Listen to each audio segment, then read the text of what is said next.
Nvidia just in this last year spent over 27% of their revenue on research and development last year with rival chip companies, which is insane. I think, just to spend a quarter of your revenue alone on research and development for the future is a very ambitious but trailblazing thing to do as a company.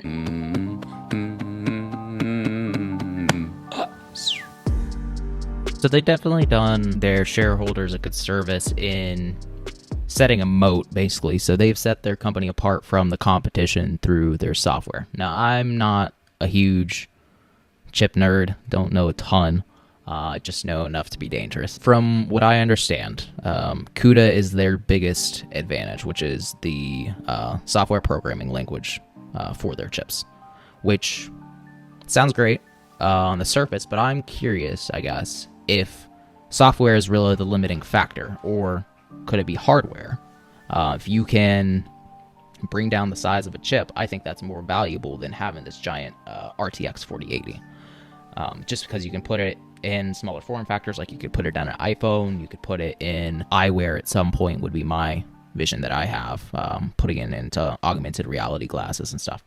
I think that has a lot more value than these giant form factors that you have. Now, obviously, if you're a Bitcoin miner, which is what they're very popular with right now, or if you're working in artificial intelligence, you don't need that smaller form factor. But the way that I see it is, it's kind of like, this is a hyperbole, but it's kind of like computers back in the 1970s taking up entire rooms versus having a computer in the palm of your hand today. Yeah, I think that's a good point. I think, with the development and with their graphics cards, the 40 series, and the one of the big headlines was, wow, these cards are huge and they don't even fit into normal computer cases anymore because of just the raw size of these cards alone, with all the other computer parts that they have to put in.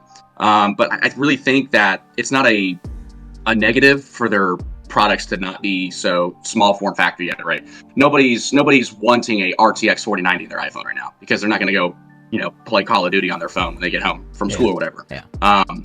So I think that kind of technology of just, micro-sizing their own technology is definitely years down the road. And I definitely don't think that's something that they're very focused on. It's more of just innovation of what is out there to be discovered with AI and software and cloud computing, whatever it may be. And that's why they're putting so much money into it, because they know that there's so much more money to be made. There's a lot of money to be made in AI and crypto. I am more bullish on crypto than I am in AI, just because I think that we need a new currency that isn't the US dollar because of how the Federal Reserve has been handling it. Won't get too deep into that topic.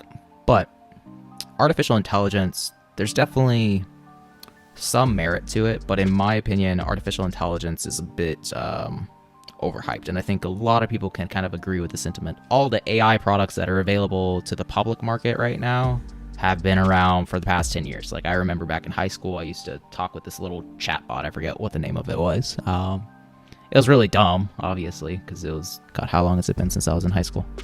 10 years? Yeah, so these chatbots have been around for a while now. They're just new and improved, have a different name to them. You look at the image generation, which that's nothing new either. There was a website called thispersondoesn'texist.com to where you can create somebody's face, a person that doesn't exist. So all this image creation has been around for a very long time. Sora, I think, from OpenAI, video creation, as a video creator myself, that's pretty revolutionary. But we've had video creators in the past, albeit very poor ones. I don't have any clips of it, but like there were some of Will Smith eating like spaghetti or something really weird.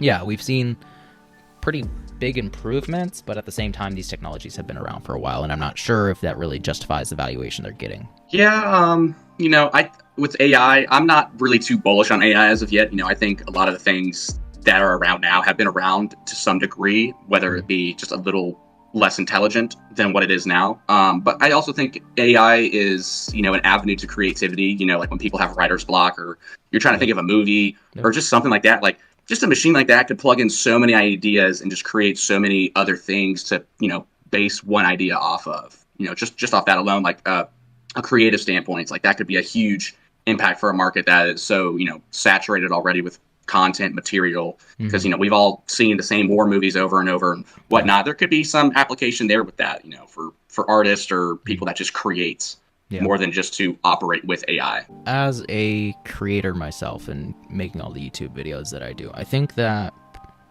it's definitely been a huge tool in helping create like educational videos. It can be very valuable there.